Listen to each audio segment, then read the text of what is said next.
ஐயா வணக்கம் ஐயா. வணக்கம் வணக்கம். எப்படி இருக்கீங்க? நல்லா அதாவது விஸ்வாவசுவின் இறுதி கட்டத்துல இருக்கோம். வருடத்தின் முடிவுல இருக்கோம்.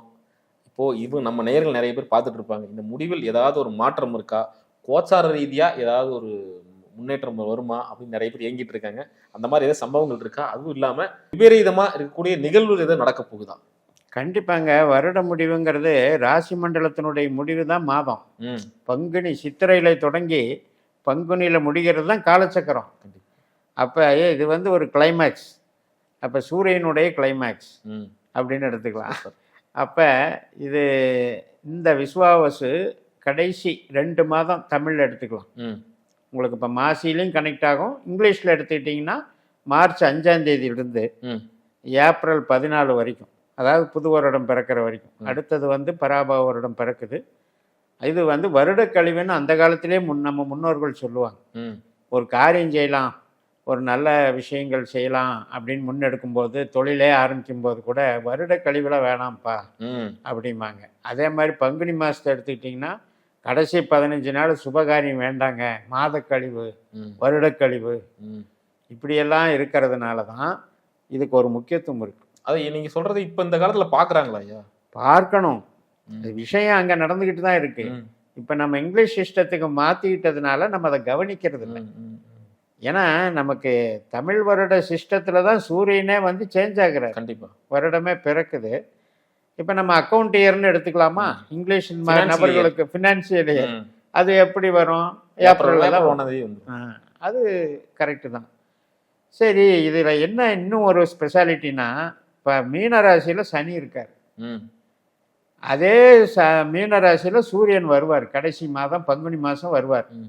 அந்த 30 நாள் பார்த்தீங்கன்னா சூரியன், சனி, செவ்வாய் 3 கிரகங்கள் அந்த காலச்சக்கரத்தின் கடை ராசியில் இருக்கிறது ஒரு பெரிய ஒரு டிஃப்ரெண்ட்டான ஒரு விஷயம்.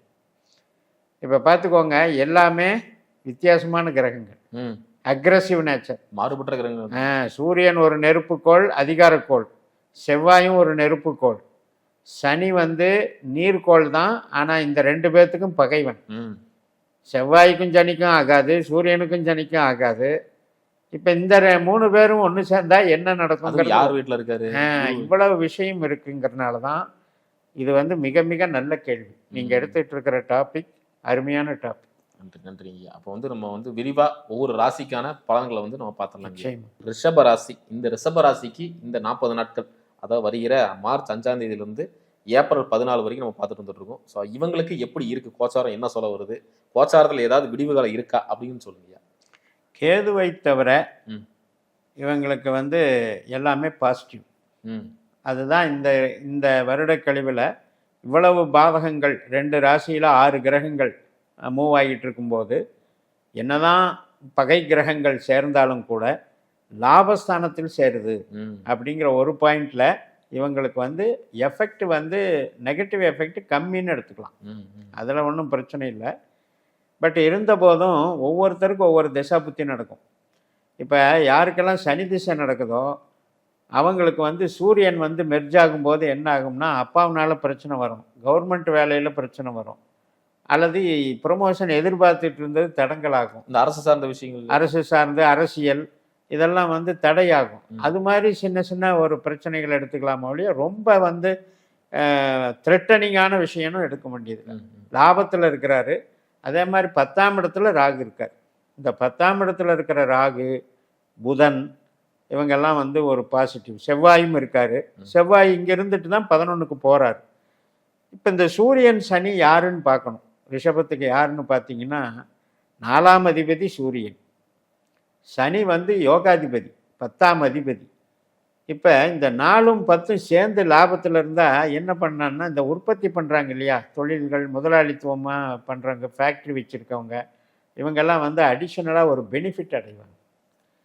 எப்போவுமே பாருங்கள், சூரியன் சனி வந்து எதிரெதிர் கிரகங்களாக இருந்தாலும் ரிஷபத்துக்கு மட்டும் அவர் வந்து தொழிலுக்கு 2மே சப்போர்ட் பண்ணும்.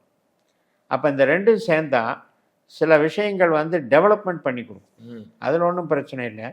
ஆனால் புறம் சார்ந்து ஒரு சூரியனும் சனியும் நன்மை பண்ணும்போது அகம் சார்ந்து என்ன பண்ணும்? சூரியன்னா அப்பா. அப்போ அப்பாவுக்கும் பையனுக்கும் உண்டான அந்த பிரச்சனையை உண்டு பண்ணிடும். இப்போ சனி பார்த்தீங்கன்னா, இப்போ இவர் செய்கிற ஒரு பதவி, ஒரு வேலை எல்லாம் இருந்தாலும் வீட்டில் அந்த மதிப்புன்னு ஒன்று இருக்கு இல்லையா? இப்போ 11ஆம் இடம்ங்கிறது என்னென்னா மூத்த சகோதர ஸ்தானம். அந்த இடத்துல போய் உங்களுக்கு கொஞ்சம் பிரச்சனை உண்டு பண்ணும். இது மட்டும் இல்லை, 4ஆம் இடத்துல இருக்கிற கேது வந்து கொஞ்சம் குழப்பம் பண்ணிட்டு இருப்பாங்க. இது இது வந்து ரிஷபத்துக்கு பொறுத்த வரைக்கும் எப்படி நீங்கள் எடுத்துக்கணும்னா, புறம் சார்ந்த ப்ராப்ளம் இல்லை. அதாவது பொருள் சார்ந்த விஷயத்தில் எந்த ஒரு மைனஸும் இல்லை. ஆனால் உறவுகள் சார்ந்த விஷயத்துலையும் உங்களுடைய ஒரு இன்பமாக இருக்கலாம், ஒரு என்ஜாய்மெண்ட்டாக இருக்கலாம், ஒரு என்டர்டெயின்மெண்ட்டாக இருக்கலாம். நான் வந்து கொஞ்சம் ஃப்ரீயாக இருக்க விருப்பப்படுறேன் அப்படிங்கிறதுக்கு வாய்ப்பு இல்லை. வீட்டில் சந்தோஷம், அமைதிக்கு கொஞ்சம் பிரச்சனை அப்படின்னு எடுத்துக்கோங்க. பொருளாதாரத்துக்கு பாசிட்டிவாக வேலை செய்யும். சிறப்புங்க. ஐயா, சுபகாரியங்கள் எதுவும் நடக்கிறதுக்கு வாய்ப்பு இருக்குங்களா? அதான் இந்த இப்போ வந்து அகம் சார்ந்து நல்லா இல்லை அப்படின்னு எடுத்துட்டா என்ன ஆகும்னா, வேலை செய்யும், மூவ் ஆகும். ஏன்னா 2ல் இருக்காருல குரு, சுபகாரியம் பண்ணுறதுக்கு மூவ் ஆகும். அதில் வந்து கொஞ்சம் கான்ட்ரடிக்ஷன் வரும். இப்போ ஒரு குடும்பத்தில் போய் ஒரு பொண்ணு பார்க்குறாங்க. இப்போ பொண்ணு பார்க்கும்போது பையனுக்கும் பொண்ணுக்கும் பிடிச்சிருக்குது. அந்த 2 பேர் பெற்றோர்களுக்கு இடையில் கிளாஷ் வந்துடுது. இப்போ வந்து பையனுக்கு வந்து அவங்க அப்பா அம்மாவே வேண்டாம், வேறு சம்மந்தம் பார்ப்போங்கிறாங்க. இந்த மாதிரியெல்லாம் ஏன் வருது அப்படின்னா, இந்த கிரகங்கள் பகையாகிறதுனால வருது. இந்த சூரியன், சனி. இப்போ ரிஷபத்துக்கு 5ஆம் இடம்ங்கிறது என்ன? சுபகாரியம் பண்ணுறது. அதுக்கு உண்டான கிரகம் வந்து புதன். இப்போ அந்த 5ஆம் இடம் வந்து கன்னி ராசி தான் இத்தனை கிரகங்களும் பார்க்குது. அந்த 5க்கு 7ஆம் இடத்துல தான் இந்த சண்டையே நடக்குது. சூரியனுக்கும் சனிக்கும் பிரச்சனை நடக்குது. அப்போ இதில் வந்து என்ன ஆகும்னா, பேரண்ட்ஸுக்கு இடையில் ஈகோ வந்துடும். நமக்கு ஒத்து வர மாட்டாங்க, அவங்க பேசுகிறதே சரியில்லை. இப்படியெல்லாம் சில விஷயங்களை ஏன் சொல்கிறாங்கன்னா, இந்த கிரகங்கள் காலத்தில் தான். அது போக நம்ம முன்னோர்கள் சொன்னது, பங்குனி மாதம் வருடக்கழிவு கொஞ்சம் சுபகாரியங்கள்லாம் தவிர்த்துருங்கன்னு ஏன் சொன்னாங்க அப்படின்னா, அது உபயராசி 12ஆம் இடம். அப்போ உபயராசியில் போய் இந்த பாவ கிரகங்கள் தாக்கம் அதிகமாக இருக்கும்போது நம்ம கொஞ்சம் தள்ளி செய்கிறது நல்லது. பொதுவாக இந்த ராசியில் ப்ளஸ்ன்னா என்னங்கய்யா இருக்குது பாசிட்டிவாக? ப்ளஸ்ஸு வந்து தொழில் பலம்.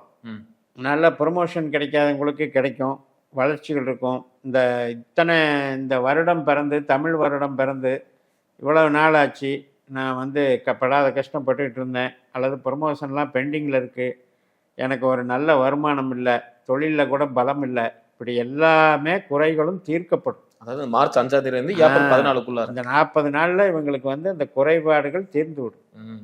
பொருளாதார குறைபாடுகள் தீர்ந்துவிடும். அகம் சார்ந்த விஷயத்தில் இப்போ வந்து ராசி அதிபதி யாரு? சுக்கிரன். இப்போ அந்த சுக்கிரன் வந்து கிட்டத்தட்ட மார்ச் எண்டில் வந்து மேஷத்துக்கு வந்துடுவார். அது வரைக்கும் ஒன்றும் தெரியாது. இந்த மார்ச் எண்டில் மேஷத்துக்கு வந்த உடனே இந்த ஏப்ரல் 15 வரைக்கும் கிட்டத்தட்ட ஒரு மாதத்துக்கு கொஞ்சம் பலவீனம் அப்படின்னு எடுத்துக்கணும். நாம் விருப்பப்பட்டதை யாரும் சப்போர்ட் பண்ண மாட்டேங்கிறாங்க. நமக்கு ஒரு என்ஜாய்மெண்ட்டுன்னா எல்லாரும் நம்மளுக்கு எதிராக நிற்கிறாங்க. இப்படி சில ஃபீலிங்ஸ் இருக்கும். இதுக்கு வந்து நீங்கள் என்ன பண்ணணும்னா, அகம் சார்ந்த விஷயங்களை கொஞ்சம் தள்ளி போட்டுக்கோங்க. புது வருடம் பிறக்கட்டும், நல்லது நடக்கும். சிறப்பு. இந்த 40 நாளில் இந்த ரிஷபராசி நேயர்கள் எந்த விஷயத்தில் ரொம்ப கவனமாக இருக்கும்? 4ஆம் இடத்துல இருக்கிற கேது என்ன பண்ணுன்னா, தாயார் சம்மந்தப்பட்ட உறவுகள், அதே மாதிரி உறவினர்கள் சம்மந்தப்பட்டதில் நம்மளை பற்றிய வதந்திகள், கலகம் பண்ணுறது, இதெல்லாம் உறவு சார்ந்த வகையில் கவனமாக இருங்க. நீங்கள் வந்து பட்டும் படாமல் போய்க்கிறது நல்லது. இன்வால்மெண்ட் ஆகி ஏதாவது ஒரு மத்தியஸ்தம் பண்ண போனோம்னா நம்ம மேலேயே பழி போட்டுருவாங்க. அந்த மாதிரி ஒரு சிக்கல் இருக்குது. ராசிக்கு 4ஆம் இடத்துல கேது. இந்த ராகு திசை நடந்தாலும் சரி, கேது திசை நடந்தாலும் சரி, கொஞ்சம் பிரச்சனை இருக்குதுன்னு அர்த்தம். அகம் சார்ந்த வகையில் தொழிலுக்கு ப்ராப்ளமே கிடையாது. இதுதான் அட்வைஸ். சிறப்புங்க. ரொம்ப அற்புதமாக சொன்னீங்க. மீண்டும் அடுத்த காலையில் சந்திக்கலாம். நன்றிங்க.